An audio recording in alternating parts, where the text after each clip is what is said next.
J'ai 19 ans et j'ai fait un bac ES avant d'arriver en GEA. J'habite à Vieilleville, donc près de Nantes.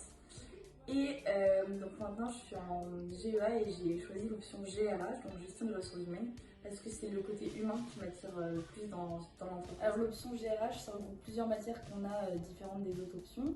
Donc on a par exemple le recrutement, la gestion des compétences, on a aussi la gestion administrative du personnel. Et on a aussi par exemple les pratiques sociales. Alors moi j'ai découvert le GEA en faisant beaucoup de recherches sur mon orientation quand j'étais au lycée, notamment sur internet. Et après avec du bouche à oreille en parlant à des gens qui étaient en GEA. Parce que c'était une formation courte qui était assez large et qui permettait de découvrir l'ensemble du monde de l'entreprise et qui permettait aussi d'avoir un assez bon niveau pour pouvoir faire toutes les études qu'on veut après. Alors moi les facilités que j'ai déjà c'est beaucoup les matières qui sont liées du coup à l'humain et aux ressources humaines donc en deuxième année. Sinon après je suis assez à l'aise avec la communication, l'anglais, donc tout ce qui est langue je suis moins à l'aise. Je dirais que c'est la comptabilité, c'est vraiment quelque chose avec lequel j'ai du mal et un petit peu les mathématiques qui sont assez difficiles. Quand on arrive en GEA on a l'impression qu'on a beaucoup de travail à fournir mais en fait c'est surtout une manière de travailler qu'il faut apprendre.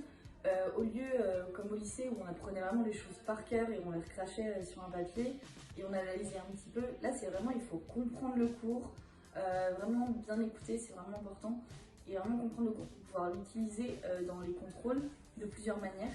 Et c'est vrai que c'est assez difficile en première année, mais la deuxième année, je trouve qu'on ressent beaucoup moins de travail à fournir personnel, parce que du coup, on sait comment travailler et on a compris la technique. Alors moi déjà ce qui me plaît c'est le campus et aussi la ville d'Angers qui sont super agréables. Et après ce qui m'a plu aussi en GEA Angers c'est qu'on a 2 stages, donc un en première année et un en deuxième année, donc ça c'est bien par rapport aux autres activités. On a aussi des préparations au concours cette année et on a aussi des projets tutorés les 2 années. Donc c'est des petits plus qui font que GEA Angers. Déjà je dirais que c'est par exemple les soirées étudiantes. Comprendre ce que c'est la vie étudiante en dehors des cours, c'est super intéressant d'avoir sa liberté et son indépendance.